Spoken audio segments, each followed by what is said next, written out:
And good morning. This is Magic Man, aka Sean Grace, and welcome to Lakers Fast Break podcast. It's wonderful to see everybody. Our illustrious podfather has bestowed upon me the honor of hosting this show. This is Magic Man in the morning, and as you could tell, I have my coffee ready. Hopefully, you guys do as well. Welcome to the very first inaugural Magic Man in the morning, and this is going to be a bit of a different show. I'm on the East Coast, so this is going to be somewhat different. Everybody's kind of used to, late nights with Gerald, Jamie, and Joe, or our podcasts following the end of a late night doubleheader. So this is different. I'm looking forward to this. I'm very excited. So let's get after it. About last night. So last night was a breath of fresh air, I think, for everybody. And since the trades, plural, especially with Russ leaving, it felt like there was a genuine exhalation from every Laker fan around the globe. Just felt like we could breathe again. The past 18 months, it felt like just a giant kick in the stomach, really. And we've just been trying to gasp for air to try to catch our breath. So when Russ got traded, I think it was the best for both parties. We're happy. He seems to be happy in his situation. And it shows on the court. Last night was great. It was the first time in about, I would say, well over at least 50, 60 games where the Lakers played cohesively. They played as a team. They shared the ball. Uh, Austin Reeves played great last night. Perfect from the field, perfect from the line. Had 4 assists, no turnovers. That was great. Malik Beasley hit 7 threes. Malik is a very streaky shooter, and we're very lucky to have acquired him. Actually, um, but he's got a dribble drive game too. I mean, if you front him and try and take away his airspace, he can put the ball on the floor, and he's got a pretty decent floater. I mean, he's sort of like Rob did pick up Danny Green, and Malik Beasley is similar to Danny Green. I think at this point in time in their respective careers, Danny still needed to learn to put the ball on the floor and drive to the hole if his shot wasn't available. Malik just seems to do that naturally. So he's got a different kind of skill set on the court. He just isn't a spot up shooter. He can do a lot of different things on the court. So playing him, playing Austin Reeves together, we saw Mo Bamba go 50% from deep. That was fantastic. So overall, just a really great team effort. And again, for the second consecutive game, they've been able to score 120 points and keep their opponent below 115. So the defense has been passable. It really has. It's been passable, and I think that it. We could earmark how good we think they're going to be.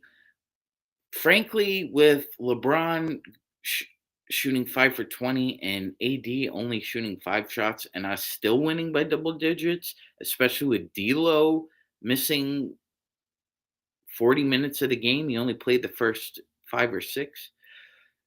That's great. This team with the previous personnel would not have won that game. If a key member of the team was injured in the first quarter, and AD and LeBron were both struggling, there's just no way in hell they were going to be able to overcome that. So again, different group, different attitude, different vibe, and it led to a win. So I think this makes for, hey, how you doing? I think you're on mute. Joe, think you're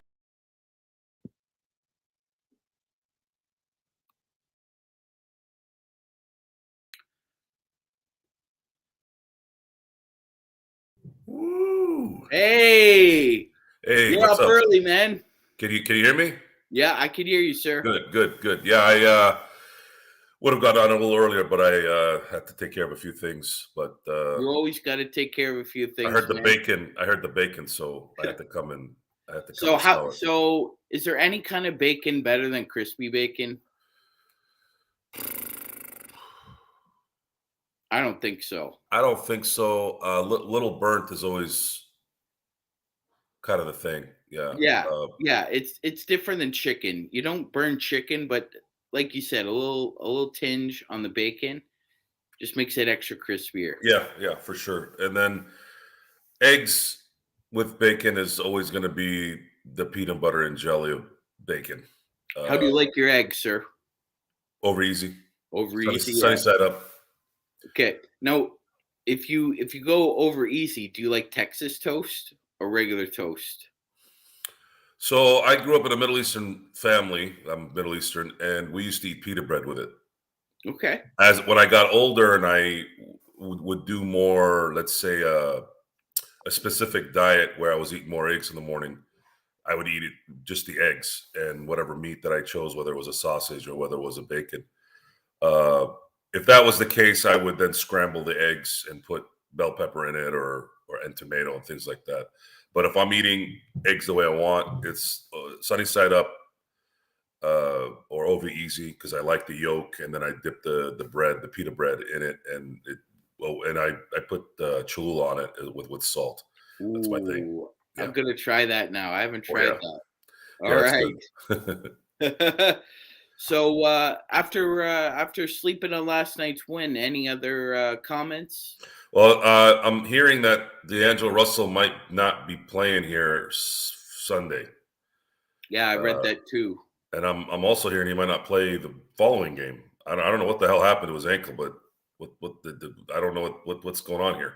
It's been I saw a little bit of that, and then the rest of the information this morning was Russell Wilson trying to get Pete Carroll fired before he Oh my left. God. Yeah, Yeah, that so like this guy is what can you say?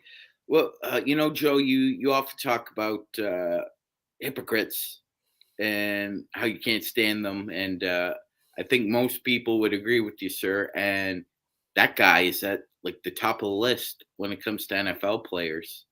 Um, the rampant, the rampant hypocrisy from him. I mean, he had the unmitigated gall to put the Las Vegas Raiders on a list of teams he would be willing to trade it for. Even though, even though he said this man said he's a man of God and Vegas is Sin City. So I found that a little disingenuous. I don't know about you, sir, but good. Without getting into the depths of religion, the there's this. I haven't. I heard some things about Russell Wilson during the boom era, the defensive stalwarts, Richard Sherman and Cam Chancellor, those guys. And Richard Sherman had said something about how he's like a company guy. I think he was nicely trying to say that he didn't really have any identity. He was status quo to keep yeah, his like image. no individuality. Right. And of course, coming from Richard Sherman, you're sitting there going, he's just not doing it the way you like to do it. And that's usually, how that kind of starts. Did you want him to be all Kaepernick on you or on everybody? Yeah, it's not going to happen. No, However,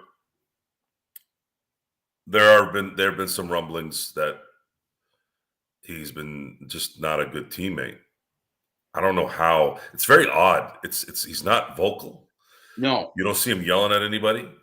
But I would say, we get on LeBron for being very passive aggressive. I'd say Russell Wilson puts LeBron to shame in the no, passive aggressive category. big I time. don't.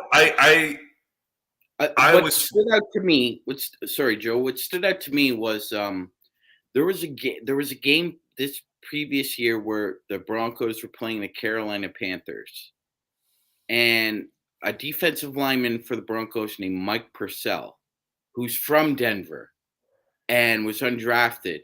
So he had a different route to the NFL than Wilson does, right?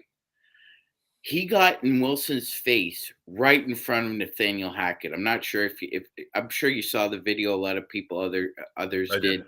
Yeah, that was very to me. That was very evident of kind of what you were saying there about Wilson being perceived as a leader by his company that he works for. Yet the boots on the ground don't really see it that way. They don't really feel his leadership. I don't know where to. There's not enough info to really figure out. Russell Wilson was playing very well up until about a year ago. Playing well, as in smart quarterback, would throw the ball away, wouldn't make mistakes, could roll out. But then again, when you have chemistry issues, when you have a disconnect with your team, and the coach isn't able to rally it in, if Pete Carroll can't rally you in, then Pete Carroll's a lot of things. Uh, Kind of goofy for my taste. Not like there's nothing Pete Carroll does that I overly dislike. Like it seems like he's a nice man, and he's a very good coach too. I don't think he gets enough credit for being a really, really good coach. But he's just a goofy guy. He does things goofy, and I kind of like, it's not my thing. But in the end, Pete Carroll resurrected Geno Smith's career. Resurrected might not even be the word. I don't know what the hell happened there. It's I'm, like I'm it's kind of like a phoenix rising from the I have ashes. no. How do you go from Dog crap. bust to comeback player of the year like 7 years later? What the hell did he see? Pete Carroll is 2 plays away from probably being one of the best coaches ever in so many levels, college, NFL. You get that first down in the Rose Bowl and Oh man. three-peat, and if you just run Marshawn Lynch, you're back to back. He should have a three-peat in college and a back-to-back in the NFL, which back-to-back in the NFL is the same as winning 3 in a row in the NBA. It's just so hard. It's very hard. And so with that, you're seeing the results. We talk about results. You saw the results of what Pete Carroll turned into without Russell Wilson, and then you saw what Russell Wilson did this year on his own. Sean Payton must have seen something to go to Denver. I don't think it was about the money, because I think he could have got the same money anywhere else, or at least the positions that were open. I don't understand. Yeah, I can see that, but also he lives not far away from you in Manhattan Beach, not far away from the Chargers. I would have thought Justin Herbert would be a better play than But Russell then see Wilson. that they weren't getting. I think they lost an opportunity. I think the Chargers did lose an opportunity. I know Staley's still young, and I know but the reality is you should have fired Staley and went after Sean Payton. Sean Payton is exactly what Herbert needed. And that's the crazy thing about that is Herbert has numbers that no one's ever had in the first 3 years of their career. So imagine with Sean Payton. Oh my Woo! God. That guy almost tore his UCL, and I saw him throw a perfect pass, 50 yards right over his head. Yes. The only tragedy with the Chargers is the fact that they're on San Diego still. That's the only problem. But there is an issue in Denver, and I think Sean Payton will remedy it because he has enough clout. He's got enough cachet there, and we'll have to wait and see how that kind of turns out. But at the end of the day, the Kansas City Chiefs, as long as heck, Pat Mahomes plays on one It's leg their and still wins division. Super Bowls. I mean, you look back on the Super Bowl they did lose to Tampa. The guy was still slinging it with no offensive line in that Super Bowl, still doing it. The guys have. I couldn't explain to those. I couldn't explain to people even year one when Patrick Mahomes played, I said, "You guys have no idea how good Patrick Mahomes is." Oh, let's not go that far. It's only his first year. I go, no, no, no, no, no, no, no, no, no, no, no, no, no. He threw 5 touchdown passes against the Steelers, I believe, in the first half. Might have been 4 actually, and then kind of answered with 4 of his own before they. And that's the thing with Mahomes. It's like they scored 3 touchdowns, and then Ben comes back, gets 3 touchdowns, ties the game. All of a sudden, Pat goes, finish this game. Yeah. Throws another couple, right? And I go, I watched a lot of football in my life, and I've watched Tom Brady, unfortunately, cost the Steelers a couple Super Bowl appearances.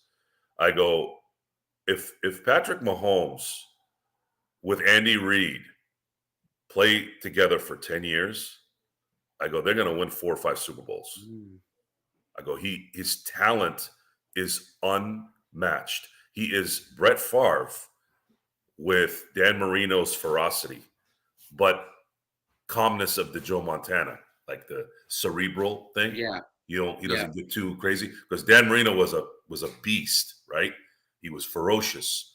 I would say the only thing Burrow has on him is at the line during the pre-snap. I would say Burrow's a little bit sharper than he is, but like you said, there's no one that can match his raw talent. Yeah, you have to beat Mahomes in the same manner that you've beat him in the past in big games. Is you have to somehow Pressure his ass. contain him as best you can, and hope that your offense does what they need to do. Because I'm telling you right now, I watched that Super Bowl. Philadelphia's game plan was as perfect a game plan as I've ever seen on any quarterback like that. They went on that 17 play drive that took up God knows. They kept Mahomes off, and this is the part that this is the period in the sentence. Philadelphia played the perfect football game. They kept that guy off the field as much. So everybody's sitting there going, well, why did Patrick Mahomes only throw the ball below 300 yards significantly? I go, because he wasn't even on the field. And they still scored what they scored. He wasn't even playing. And he got those numbers, barely played. And you still couldn't stop him. And that right there was proof. You have to almost play, even perfect football didn't work. Yes, you have to. Yeah, even perfect football. Now, I know that the end of the game kind of put a damper in the end of the play, or I should say, the penalty at the end of the game, kind of put a damper in the whole game. I unfortunately, Kansas City should have closed that game out much earlier. I thought that fumble by Miles Sanders was a fumble. I think that was a bad call. And if that was the case, you're looking at Kansas City taking control of that game much, much earlier than when they did.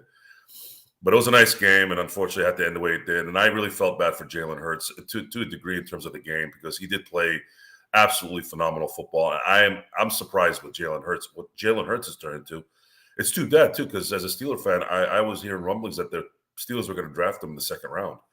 How different would that have been had they picked You know Jalen? what? I got to admit, Joe. I think a lot of casual football fans were sleeping on Jalen Hurts. If Lincoln Riley had a shred of doubt that Hurts couldn't play in the NFL, he wouldn't have asked him to come to Oklahoma.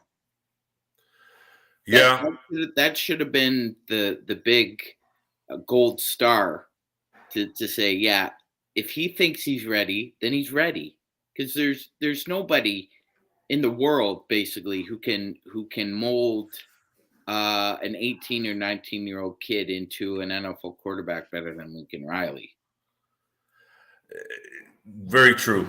And I think Sirianni is kind of the NFL version of Lincoln Riley to some degree, not just in terms of visuals, but just the philosophies on how to run a team. And it goes to show you, when you get lucky picking the right quarterback, the first 2-3 years of that quarterback being effective with a rookie contract. Look at the depth. Look at the talent that you can put together here. I feel bad for the Eagles. They would have mowed over anyone in the Super Bowl except Patrick Mahomes. It's just that simple. They were the two best teams all year. The final four teams were the best four teams all year. This was the most non-parodied season I've ever watched in football, or I've seen in football for a very long time. You did not get surprised by anyone. Everyone that got to where they got to was supposed to be there. The only surprise was Geno Smith turning into a legitimate starting quarterback out of nowhere. That should again be given. You got to give some credit to Pete Carroll for that, because that you see again, results will win you the argument. You know, when you sit back and you go, well, Russell Wilson couldn't win games in Denver, and they ended up giving up God knows what for him, and then here you go into the season with Geno Smith saying, yeah, Geno Smith's our guy. And that's the part where sometimes Carroll's kind of goofy. He's like, what do you mean Geno Smith's your guy? But they could get somebody else. But no, he didn't. He didn't need to. He got the guy he wanted. And it's in a results business. You bring the results, you can win the argument. Like I said, Chuck Noll said in the past, it's only stubbornness if you're wrong.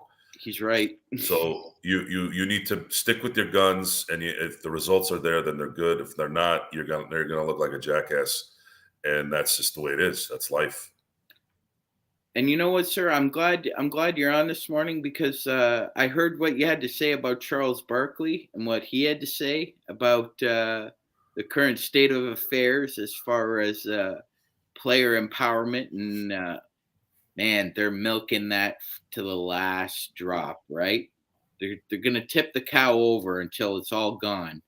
And then I heard what you had to say, and I agree with you. The CBA is going to be a Mack truck flattening them out, because they're not going to get all that in a bag of chips this time around. It's not going to happen. And I've been trying to emphasize that to people. You know, when we have discussions about the NBA, and people will often point to, well, you know, yeah, but they're so empowered now. Adam Silver's given them so much slack, and there's no way that they can give it back. Well, I mean, yeah, they can't. They're going to be forced to give it back. Looking at this from an objective standpoint, no matter how big you are as a player, it doesn't necessarily mean you're a leader. The face of the league, if you had to pick a name right off within like a second, who's the face of the league right now? LeBron James. LeBron James. Good. LeBron James is not a good leader for a league. He's got too much. He's too polarizing.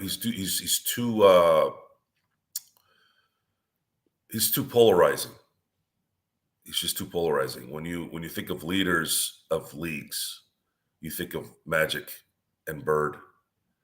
You think of Michael Jordan. You think of Kobe, Shaq, Duncan. Duncan, I don't know if Duncan was a very, very popular and known player, but very stoic. He was a Larry Bird with maybe a little nicer demeanor, right? But that's my point. My point is Larry Bird and Tim Duncan were apprehensive in wanting to have that attention, but they also still embraced their fortune to a degree. They represented the league in a way where there was a lot of admiration. We talked about this about Tim Duncan, and you heard it a lot.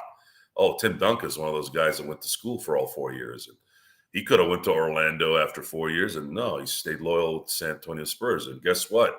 He deferred to Kawhi Leonard. He deferred to Tony Parker. He deferred to Manu Ginobili, and he took Greg Popovich's tongue lashings so that the team could also sit there and go, well, if Tim Duncan's getting it, we have to get it, right?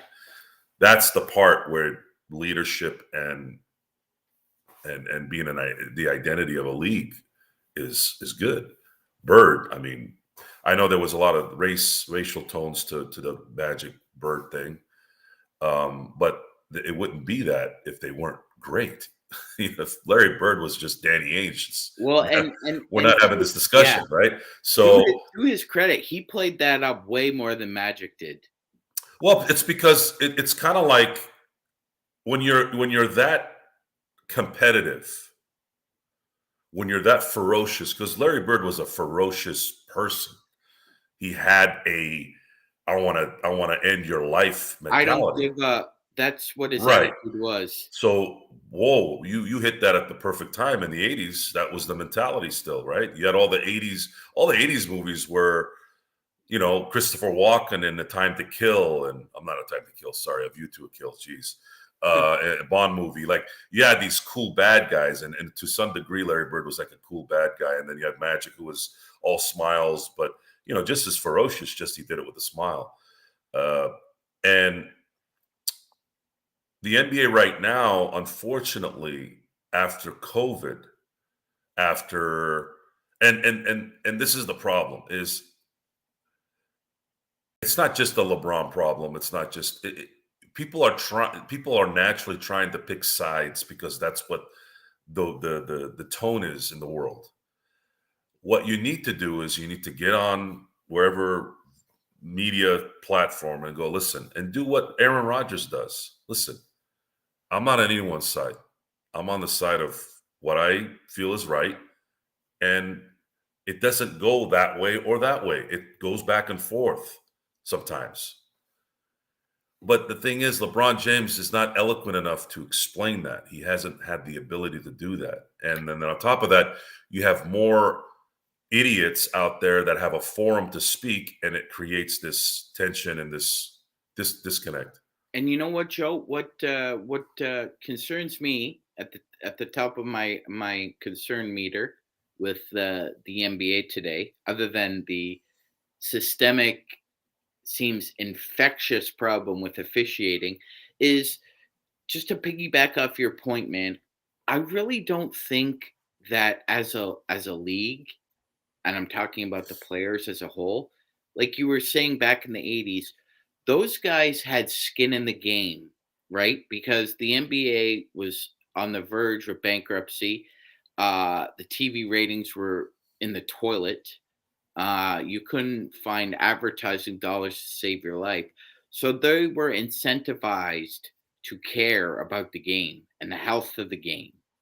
But today, with all the money being thrown around, I have to say, I really don't think that most players care about the health of the league anymore.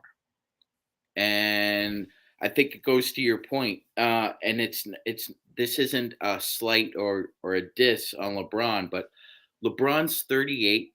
He's on it. He's got maybe 3 or 4 years left, and after he leaves, he's going to do his own thing. He's got different fingers and different pies. But we have to remember that it's nearly a 50-50 split between the owners and the players as far as basketball related income, right? So you would think, like, if you worked at General Motors, or if you worked at McDonald's, or if you worked for Sinblades, and your boss Joe Soros says, "Okay, you know what, guys, we've been a very profitable company over the past 10 years, so I'm going to offer you some stake in the company," right? I'm just using it as an example. So we're going to do a 50-50 split. So the health of the league depends on us being partners and understanding you can't get everything you want, and we can't get everything we want, but we have to meet somewhere in the middle. And it doesn't seem like that's even a discussion, Joe. That these guys think that because the money's rolling in now, that it'll always roll in, and that's just not necessarily the case. A rainy day always comes, doesn't it? I I think it's time. I think the sad part about this is Adam Silver was extremely supportive of his players during a time where there needed to be kind of, there are times in life where you need to get off the script and just understand what's happened. And he even said this, and this is some of the stuff why I like Adam Silver so much. There's a common sense. There's not this corporate mindset. No, There's a little bit of common sense there that I've always admired about him. I think that's the lawyer in him. The lawyer, I get it, but at the same time, he said things that I would say, and I'm not saying it because I would say them. It's just my brain works in a way where common sense is a thing. It's not just me. It's common sense. That you shouldn't be patted on the back for thinking in those terms, because this is, you should be doing that. So he would say things like, "We're doing this particular thing because we're in unprecedented times," which is true. This, what had happened was unprecedented for at least in our lifetime. So you when you say that, if you have any sense, yeah, well, you got a point there. The problem though is no one supported him last year or so when it was time for him to make a decision. LeBron said some things that I'm like, dude, this guy did a lot for you guys, and you guys are still dogging him. So now, if I'm Adam Silver, I'm talking to Michelle Roberts. I'm like, lady, I made a lot of concessions. I had the lowest ratings for a whole playoff run because you guys wanted a forum to express yourselves. And by the way, to that point, I just, because you were talking about Charles, and I wrote down this quote too because I was with you. I thought, wow, he actually had the temerity, the gall to say it. Listen to this, Joe. 14 of the 15 NBA's highest paid players missed at least 10 plus games by the All-Star break. So that means your highest paid employee is missing from work about a quarter of the time. How would you feel if you're a businessman, Joe? That wouldn't last in your business. I imagine that No. if an employee decide, yeah, you know what, Joe, I'm only gonna show up 3 out of the 4 days you want me to work. No, You no. you hate to say it like this, but athletes are like children. If they keep poking, and what happens is a millionaire making 20-30 million dollars a year has the gall to say, you're taking advantage of us in a way that's socially run, right? And I'm going, hold on a second. You're saying that you're being taken advantage of while getting paid $30 million a year. I mean, I want you to really focus on how ridiculous that sounds. If you feel like you are taken advantage of for $30 million, then you need to go find another job. But you won't, because you're not going to make that anywhere else. So you keep pressing it. You keep pressing. It's just like a child. You keep pressing. Okay, how much more slack can I get? How much more slack? So now, and we can sit here and play the blame game all day. And those who really are the beginnings of the blame are very quiet. People like Greg Popovich need to be called out for this. He's the one that really started championing this. Kawhi Leonard needs to be called out. These guys need to be called out for creating this issue. How are you going to monitor it? Is it too late? Right, because that going back to that, Joe. Okay, here's something else that Silver said over the All-Star break.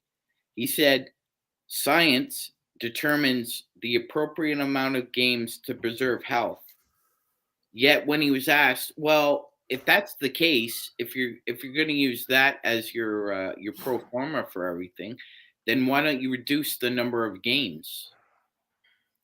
So First of you're all, first of all, if you're going to bring up science, I want you to explain to me how 30 years ago, when science, medicine, and technology were 10 levels below what we have now.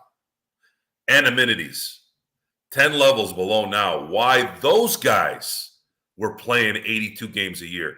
I keep bringing up the 1992 New York Knicks as an example. Because they were available. Why did I bring those guys? Why do I bring that up? I bring that up because if you look at the statistical box on the New York Knicks of 1992, one guy didn't play 82 games. One guy. He played 81, and his name was Mark Jackson. Incredible. Everyone. McDaniels, Patrick Ewing, John Starks, all those guys played 82 games here. New York Knicks, okay? The Chicago Bulls, why didn't you bring the Chicago Bulls? Well, the reason why I brought up the Knicks is because the Knicks were beasts. They were the new Pistons of the time, right? So you can't say either that, hey, man, these guys played more of a finesse kind of. No, these guys were rough and tough and beasts on top of it. And it was their best Knicks team. That team, while they weren't better than the Bulls in 92, were the closest to beating the Bulls of that era. Right, Joe, and you're talking about guys playing 4 out of 5 nights. They were playing every game. So I will go to the freaking bank on this. You could bring every doctor and every nutritionist and all those people, and I'll go, no, no, and no. It's right here. We have conditioned society, not just our athletes, to be soft. Okay, who actually? Why does there's a shortage of welders? I don't know if you know this. There's a shortage of electricians. There's a shortage of plumbers. So you hear all these people talk about, well, there's not enough jobs, and there's not enough of this, and there's not enough of that, and everybody's complaining about. And if you notice, the people who are disenfranchised or at a disadvantage, I'm sitting there going, I understand there's a mechanism trying to keep you down. We talk about it all the time. The system is rigged so that you work for the system. That's how it is. They don't want you to be a top guy or top lady. Well, what do you do in America? You just sit back and whine and cry about it? A lot of people do. No, go start your own job. You know what plumbers make? You know what electricians make after 3-4 years being in the business? They make $200,000 to $300,000 a year. And you can go start your own business. I have my electrician guy. He works by himself. He's got a license. Easy. Take a couple tests. Get passed. You got your CSLB here in California, and then you just follow the rules as they come in. Controls a schedule. Doesn't have to answer anyone. You build your clientele. You build your brand, whatever, and you're gonna have a career the rest of your life. That's America. Do it on your own. When they talk about America, the pursuit of happiness, you have that choice. Now, if you want to go work for Starbucks, right? The big complaint now is Starbucks wants to do a union, right? To make freaking water and coffee. You need a union to mix overpriced coffee? Really? That's how bad it's gotten? Go get another job. Go create your own coffee place. No, I don't want to do that. I don't want to do that. I don't want to do all that work. I want to complain, and I want to have them do it for me. What's going on in the NBA? Yeah, same thing, man. And it, like you and me go back with this, and maybe people are roll their eyes, but I mean, look, I admire Nick Saban to the hilt, and he talked about this. He talked about, and I think I brought it up with you before. He said, "That's great. You want demands, right?" He had a player. Okay, you want to start. You want to demand. Okay, tell me how you were going to be a starter then. And the guy's just, his eyes is, it's like deer in the headlights. It's, well, yeah. I mean, you're complaining, you're whining. It's about solutions, right? It's not about whining about the problem. Why aren't you trying to figure out a solution instead? Because it's just a waste of time. We're not taught at an early age how to be self-sufficient. We're not taught how a mortgage works, how a car payment works. We're taught chemistry 101. There's some benefits there in understanding the periodic table, sort of. Um, Learning algebra, there's some positive there. However, how often do you use algebra on your daily basis? Not Now, much. now in my business, I use a lot of geometry, so that works. Matter of fact, I've said several times I became a math guy or a numbers guy better in my 40s and 30s than I was when I was in school. But that was my fault. That was my fault. So I'm going to tell you a funny story. I was good at math until eighth grade when I had friends in the math class and we cheated off each other during the tests. And we were great, right? Got A's and everything. Right? Hey, what's up, guy? Hey, hey. Well, guess what? I went up a level in math in high school. I was a level above math. And combination of laziness and the fact that I didn't learn what I learned in eighth grade cost me in those classes my freshman and sophomore year. I didn't know what the hell I was doing because I didn't learn. Math is a language. You can't make phrases if you don't know what the pronouns are and the verbs, like and the transitions. If you don't learn that, you're not going to know what the next step is. So I use that as an example of when you're dumb, me thinking I was some cool guy cheating off my friends. Well, I ended up, I got an 8 eighth grade, but I ended up getting C minuses when it mattered because I couldn't cheat in every class, right? You at some point it's like, dude, you kind of grow up a little bit. And that's an example I use a lot in that your entitlement, your thinking you can get past the system. Well, yeah, you could skate. Yeah, I could have done it even through high school. But what's that going to benefit you? It's going to teach you how to not really learn anything. So, No, and I say no. that if they had, I do say this though, if they had done, let's say measurements like in my business as a tool to explain how the job was, I probably would have picked it up a little bit better. But again, I'm not the teacher. I couldn't dictate that. But we're in a position now where, I sit back and I go, we're so bored as a species, at least in America. I know it's not like that everywhere in the world, but we're worried about whether our dogs are vegans. Hmm. Dogs, Hmm. vegans.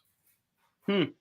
I'm watching a commercial about a guy saying dogs shouldn't eat processed foods. It's not good for you. Yet we're having all these problems. There's 20 million children that are food insecure, Mm-hmm. but we're worried about dogs not being vegetarians. I saw a sign in San Diego from a homeless woman saying, "Vegan family, please help." These people are poor, they don't have any food, but they're vegan. And they're trying to tell people who would give them food, hey, make sure it's vegan.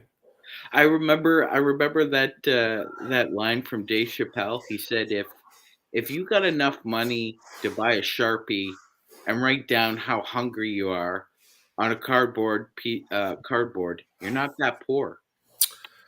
People that are poor and broke and homeless have dogs. I'm picking on dogs now because I have a lot of people in my surroundings that are obsessed with dogs. And I've noticed that people have stopped caring about people so much that they care about dogs more than they care about people. And I'm sitting there going, these are the same people complaining why the world sucks. Well, the world sucks because of people like you. You've given up on your own people. And if you're going to complain about it, my good friend Jesse Wright said this years ago. He goes, if you're going to complain about it, at least have a solution.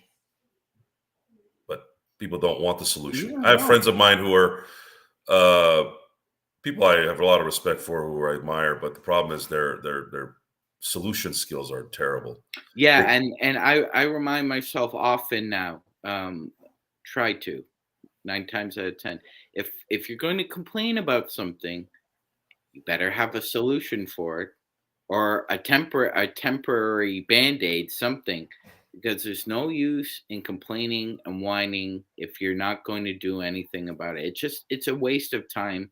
It's a waste of chi, basically. And that's why I wanted to ask you about this, Joe, since we can springboard to. I'm not sure if you've been reading about the problems that Bally Sports is having right now. Uh, I have read a little bit of it. I haven't read it extensively. I haven't had time, but so essentially, what happened was um, Disney bought up every asset that 20th Century Fox had, and that in within that included what they call RSNs, so regional sports networks. And for people to understand, just Bally's is Fox Sports. That's hmm, essentially just what people fundamentally just need to understand. It's a hmm, branch of Fox Sports. And when Disney auctioned off those RSN rights, they only got 10.6 billion for it when they were looking for 20. So they really only got half of what they were looking for. And now the group called Sinclair who bought them, they're they are 1.8 billion dollars in debt. That's how much money they owe for the rights fees. They also owe 600 million interest on that 1.8, and they only have less than 600 million cash on hand. So 16 of the 30 NBA teams have a regional sports network. The only ones who don't, if you look at it, are the coastal teams. Boston has Nesson. That's the Red Sox and the Bruins. Both those franchises own that network. You have Yes, right? You also have in here in Canada, Toronto, you have their own sports. And we go out west, right? The Lakers, they have their own. Golden State has their own. So these teams right now, they're going to be up against it, Joe. And and again, going back to the health of the league, I don't think the players read the kind of news that we do. Like you said, they're more interested in the Instagram garden tools, um, what's going on in their with their stupid friends and whatever uh, challenge is going on TikTok or whatever. They're not focused on the problem that's coming right at them. I don't think they realize they're about to hit an iceberg because a lot of the, these teams are just going to have to shed salary now. the, And unfortunately, what we're going to end up getting into a conversation about is what happens in Europe with teams that can't spend money and or aren't good enough. You get relegated. Now we're going to talk about that in the NBA. Well, certain small markets aren't going to want to hear that, but if we're concerned about the health of the league, there are the winners and the losers, right?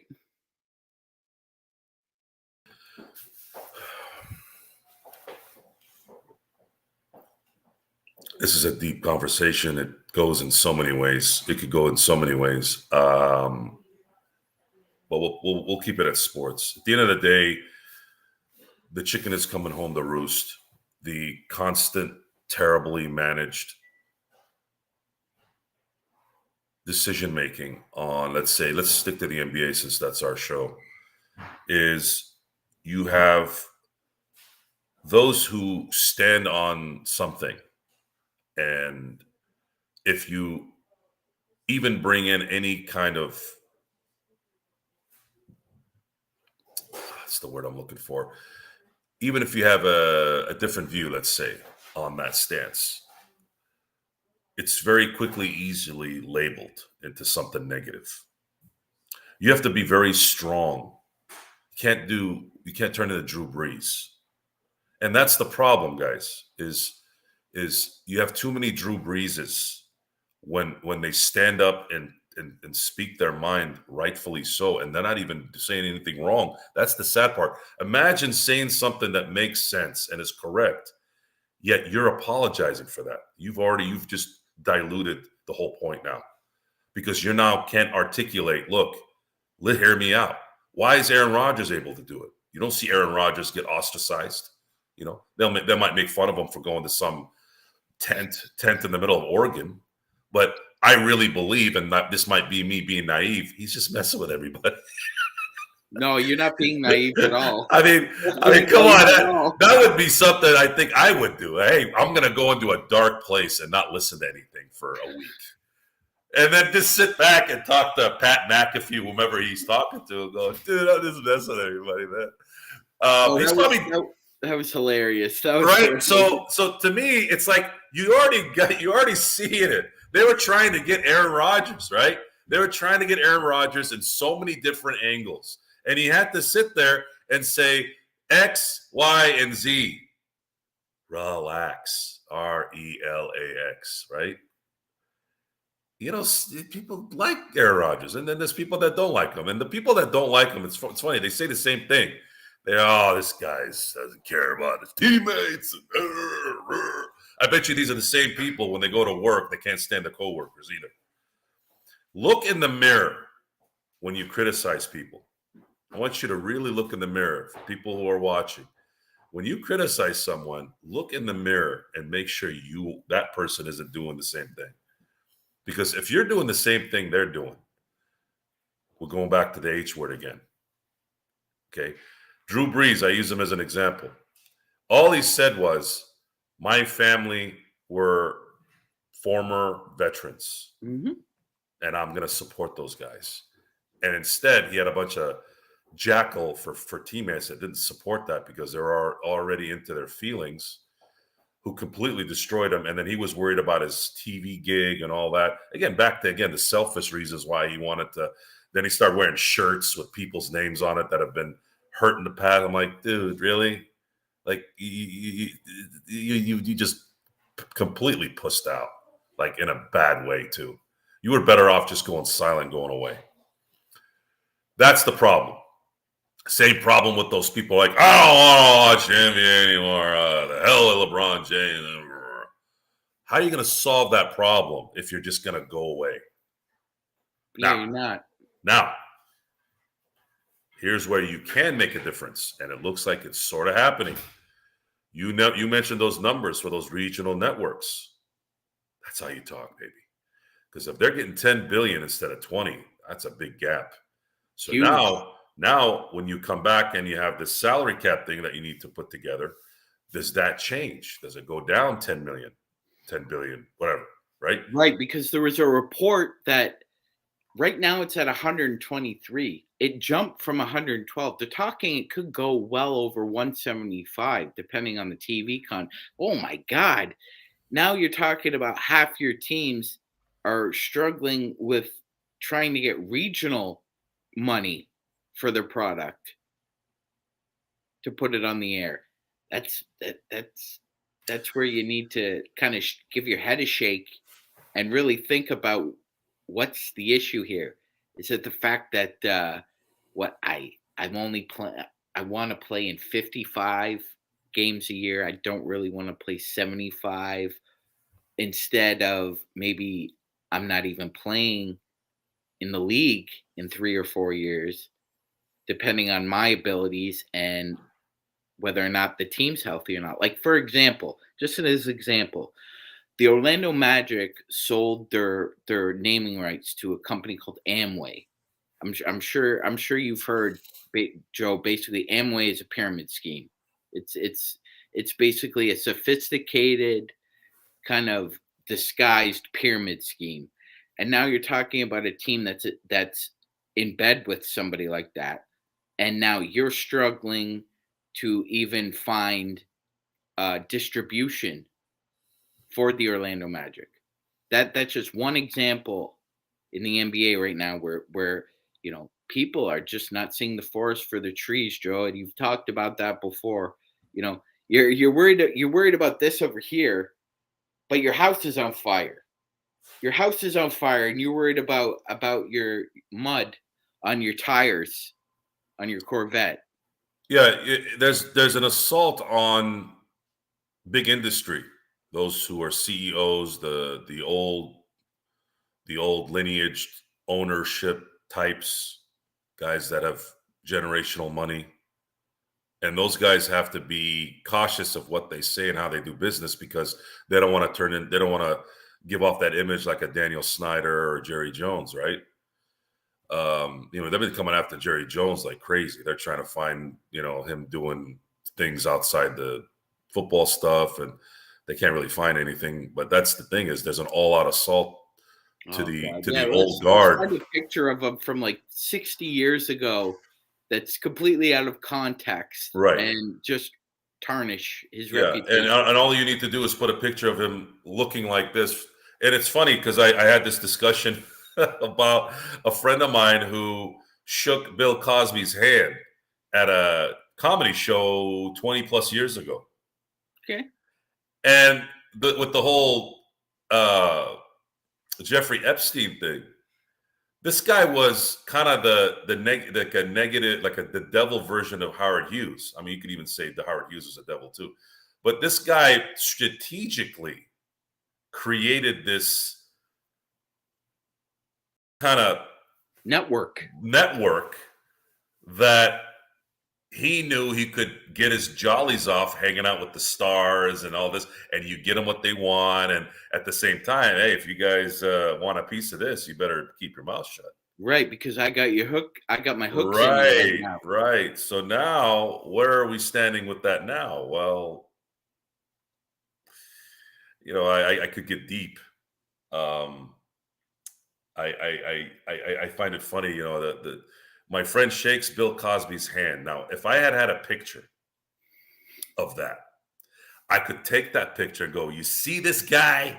He's shaking Bill Cosby's hand. You know what Bill Cosby did with that hand? So they got a picture of Jerry Jones. For all we know, he's walking by and he's like, what's going on over there? Yeah, what's all this? I'm not saying that's what happened, but how do you know it didn't happen? Matter of fact, he did say that. He's like, I was observing what was going on. So now everybody takes a picture with Jeffrey Epstein. My friend shakes the hand of Bill Cosby. But if you set it up a certain way, you can create any story you want. To me, those are the type of things that are absolutely eating alive everything that matters. It's those little things. Like, what are you trying to do? Really? Is that all you're trying to do? Now, you're expecting equality and you want to have a good community and you want everyone to respect everyone. Yet there's a faction out there that's trying to create something that you can't prove. Prove it. Stop showing me a picture of something from at a time when no one knew anything. Like, really? Hey, I took a picture with, dude, she's still alive too. Former First Lady Carter took a picture with William Gacy. Is she now a murdering supporter? She has a picture. And they're trying to deny, oh, well, he had clearance and this. And I'm like, dude, relax. The guy played a scam on you guys. It was a scam. Why you have to, oh, well, she wasn't supposed, like, really? Like, it's gotten to that point where you guys you can't figure out that it was a scam. The guy scammed you guys. He scammed for 20 years. He scammed you all of us, society. He was one of the first of his kind in the modern era, okay? Relax. It happened. It sucks. Stop making excuses. It's, like, that's the part that just drives me nuts. It's like, dude, we didn't know. You think my friend would have shaken Bill Cosby's hand if he knew he was a date rape guy? Come on. So I just think we get out of this mode. Oh, he knew. Oh, they knew. Oh, how do you know they knew? How do you know? No, how do you know? Exactly. I want to know. Are you a lawyer? Were you there? So part of this going after the establishment, and believe me when I say this, there's a lot of guys out there that deserved it. I'm not saying no, but you have to make sure it's true, though. It can't just be a smear campaign, because if you smear someone who isn't doing something bad, you're going to make things worse. Just like when someone accuses someone of an assault, if it's not true, you're going to make everyone else's real life situation not work as smoothly. Jussie Smollett. Boy, I am shocked that guy did not go to jail. And the nerve that his supporters had They were still trying to blame the whoever was around. Like, dude, your guy lied. What are you doing? Like, and then no one would say anything. No, The only no. people that said anything are the cowards on the keyboard when so that they don't show their face, right? They don't show their face. Oh yeah, hey, he's a piece of crap. Oh no, why don't you come over here and say it to their face? I'll do it. Why are you supporting your friend? Look, I have family and friends that I love, but if I found out they made up a story about getting beat up by whatever, I'm like, what the hell were you thinking? Yeah. What are you doing? So So Joe, before we head on out, I wanted to touch on one last segment, and man, I was thinking about this officiating issue in the NBA, and there's a lot of cynicism and a lot of just apathy about you're gonna have to live with incompetency, and I don't think that's the case.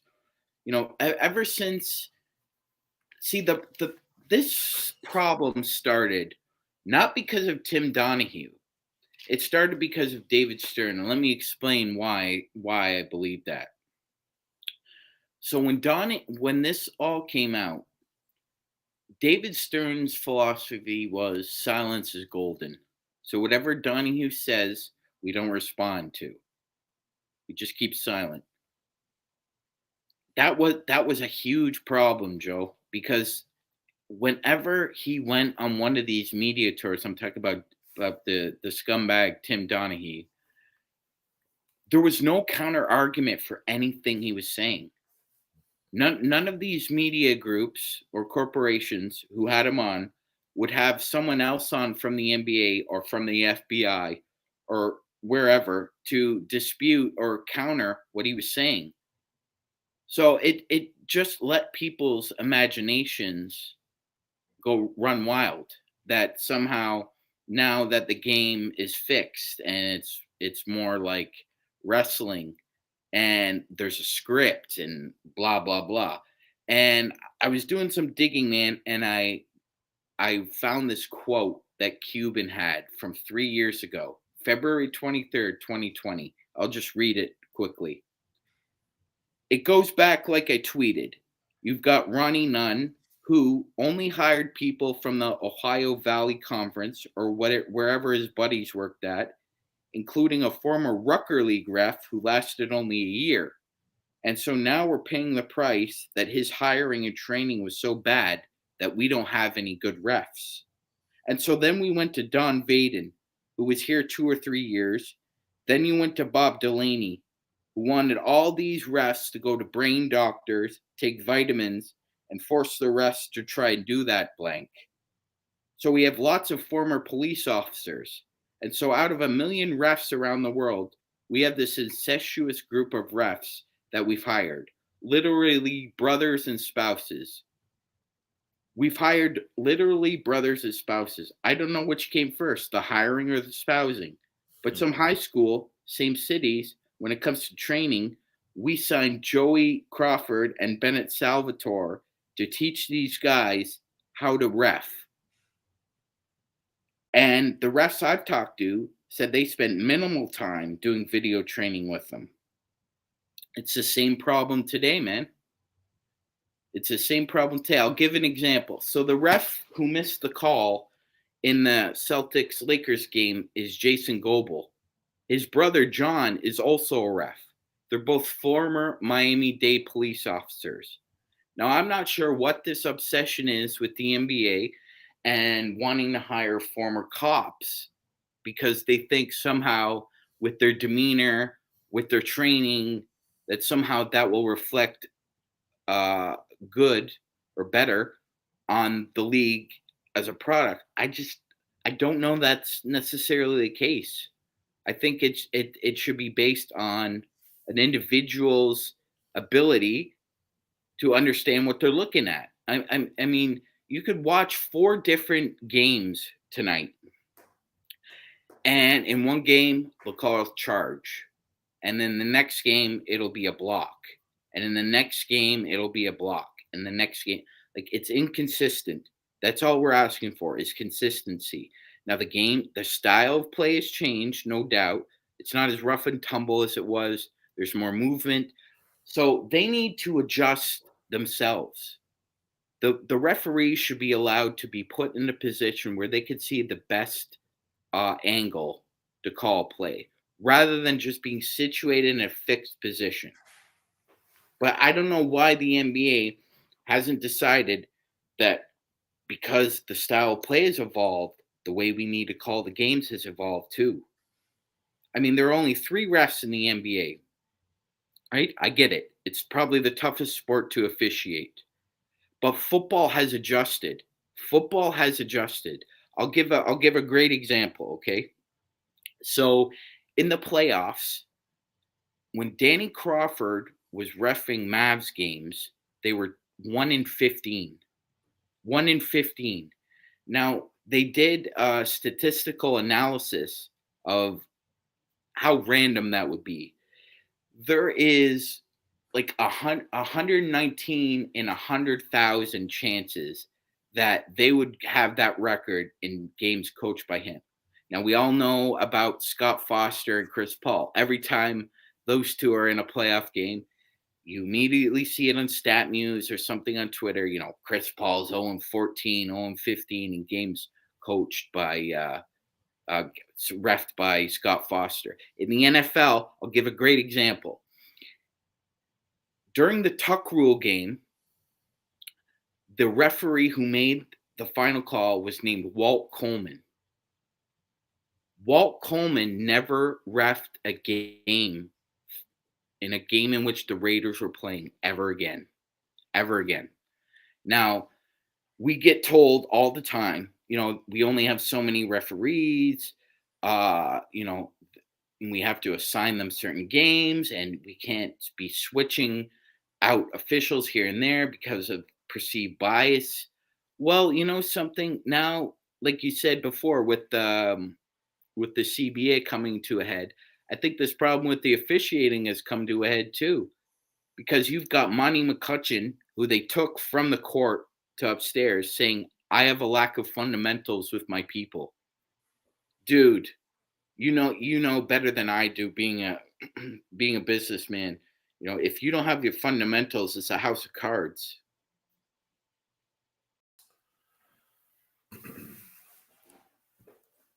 Leadership. What is leadership? Leadership is knowledge in your profession. Number one, knowledge. You know your business. So you look at let's look at Bill Belichick. Let's say someone who's obsessed with his profession. Uh, you can't really trick that guy. No, He still needs Tom Brady to win Super Bowls. He still needs the tools. That's apparent. But you can't take away the fact that he knows what he's talking about. no. Unfortunately, most businesses in general, and this doesn't matter if it's a small business or Disney. Look at what happened with Disney after Bob Iger left. And Mhm. Bob Iger left before COVID because he I have theories on that. I won't get into it, but a Yeah, lot of the big CEOs were bouncing out because they saw what was coming and didn't bother to tell anybody, because that's what cowards do. They jump off the ship and don't tell anybody so that they can save themselves. Bezos did, though. It's interesting. Bezos gets a lot of flack, and that's probably because he's rich. And people hate rich people, right? They'll find anything. I'm like, Jeff Bezos used to work in a closet. Like he created his thing. Yeah, but he uses slave, blah blah blah, for this and this and blah blah. I'm like, how much do you pay for Prime? You're part of the problem. What did I say before? You look in the mirror. What do we say on the show about the NBA's culture? We're a big problem. We're the problem too. We're we're watching it. enablers. We We're keep enablers. watching it. So don't sit there and tell me you got this issue when you're part of the problem too. You don't want to do it? You don't want these things to happen? Stop going to Walmart. Stop going to Target. Stop buying stuff from Amazon. Go to Hank's Hardware. I'm doing that now. Hank's Hardware is a standalone mini home improvement place. Number one, they're great. Their customer service is out of this world, just awesome. So if you want to support those who you feel like aren't the establishment, start taking your attention and your money to them then. Stop whining. Every time I hear somebody complaining, you're still eating at McDonald's. Why don't you go to Dave's hamburger shop then? You big, oh, well, I like the nuggets there. I'm like, well, then you shut up. Okay? Stop complaining and stop whining if you're going to still use it. For us us complaining about the NBA is, what are we complaining about? Can you guys show up? What's that old saying? Comfort is the enemy of progress. Oh, big time. And people want to be comfortable and they want to be happy and they don't want to do this. I'm like, well, standing on a pedestal is not easy. No. Okay. The guys that get those medals, when they win in the Olympics, that's what I'm going to use because we're talking sports. You know how many dinners those guys missed? Mm-hmm. You know how many freaking things they have to do to get to that level? Yeah, I'm sure Michael Phelps wanted to party. Right. And it's funny because it's funny you bring up Michael Phelps. So Michael Phelps gets caught smoking the reefer because all that guy did for 20 years was swim. Be a human fish. Be a human fish. So the second he's out of that water, you're all on him. Hey, what are you doing over there? Why are you doing this? I'm like, dude, the guy swims 18 hours a day. He goes and minds his own business. He's got to eat like 18,000 calories. Guys, you have any idea? You want to talk about fitness, okay? For those of you who are listening, go to if you have a gym that has a pool, I want you to do 20 laps when you get there. And you tell me how hard it is. Swimming is quite possibly one of the greatest things in terms of cardiovascular you can do. It exercises every muscle in the body. And this guy, if you don't eat 10,000 calories and your brain is fried from being in a pool and you're eating every 2 hours. Why? Because if he doesn't eat, he's going to weigh like 105 pounds. He's swimming for a day, every day, all day. So this is the part where every situation has its own questions and answers. Stop compiling everything with the same thing. Oh, well, he's doing this or she's doing that. I'm like, okay, yeah, I get that, but this is why here. And that's where the disconnect is with the whole NBA thing and the availability. Okay, if you're Kawhi Leonard and your knee is shot, or Greg Popovich is trying to conserve certain guys, yes, okay, it wasn't an issue then. But what it did was it created what we see now. There was this slowly. You allowed that. You allowed this. Oh, now it's 10 games, and now it's 12 games, and now it's 15 games, and that is your fault. Even though you were in the right at the beginning, but you created this epidemic of non availability, and your product sucks. Well, the regular season doesn't matter. Yeah. Adam Silver made a huge mistake putting in that play-in because now the regular season really does mean nothing. You have 4 teams in the entire league that are out of the playoffs. That's it. Yeah, it's very. I think when people look back, it's going to be before we head on out here. It's going to be very similar to college football playoff format where they just obsequiously decided, yeah, we're just going to randomly have 4 teams in the the playoffs, and we're going to, like you said, devalue a regular season and devalue your conference championships, which is huge for these conferences. I mean, though that's their Super Bowl basically. So before we head on out, Joe, I want to thank you for being my very first guest on Magic Man in the Morning. I think it was a very good show. and hopefully you'll be on again. Will be definitely had a good time. Thank you for having me. Oh, you're welcome, sir. Always, always a pleasure. And with that, we're going to head on out. But I just wanted to again give my profound thanks to Mr. Gerald Glassford for allowing me to host a show like this. It's a very honored privilege, and I know for a fact that he won't be getting an email from Google saying that his account has been suspended. So that was our goal, basically, for the first show, to make sure that his account was still activated. So I think we accomplished that. So with that, ladies and gentlemen, I want to thank my guest Joe Soro. I'm Magic Man, and we'll see you next time for Magic Man in the Morning.